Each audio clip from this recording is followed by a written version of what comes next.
Assalamualaikum warahmatullahi wabarakatuh. Tradisi adat puteren ane agam. Tradisi kanduri adat turun tanah bayi biasanya dilakukan pada usia 44 hari dan tradisi ini masih bertahan di pedalaman Aceh, khususnya di Gempang Pidi. Akibat pengaruh globalisasi yang semakin canggih, membuat tradisi seperti ini semakin nyaris terkikis. Apalagi masih terdapat tradisi adat yang belum sejalan dengan syariat Islam. Konon katanya, sebelum tahun 70-an, semua bayi lahir di rumahnya masing-masing. Setiap bayi yang mau keluar rumah harus melalui proses adat setempat. Geken puteren bayi karena urang zaman Bandung tinggai bak rumah Aceh yang panggung. Beda zaman now, rata-rata rumah kabak tanah Bandung. Apalagi zaman sekarang, teknologi kesehatan semakin canggih. Ibu hamil yang memiliki resiko tinggi dianjurkan melahirkan di rumah sakit atau pos kesehatan. Yo golong bayi gepecicap oleh tokoh agama, lebih dile geyobang atau azan untuk bayi yang agam. Kemudian peticap dilanjutkan pesijuk berpade, geberi nasihat agama dan doa bersama untuk keselamatan bayi dunia akhirat. Usai peticap oleh tokoh agama, bayi diserahkan kepada pemangku adat untuk melanjutkan tradisi adat puteren bayi uluar rumah. Bayi yang akan keluar rumah diawali pegidang tanah ile atau abedapu yang telah steril. Dilanjutkan fa'u, kelapa yang telah terbelah dua masing-masing dilemparkan ke kanan dan ke kiri. Kemudian dilanjutkan latihan jak muprang untuk anak agam dan jak latih sampobroh untuk bayi yang ino.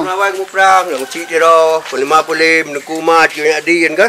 Kemudian gelik kefikan sejangan ngabah, ngeparang, kibandang parang. Yang mana ni ha? Yang mana tak fi.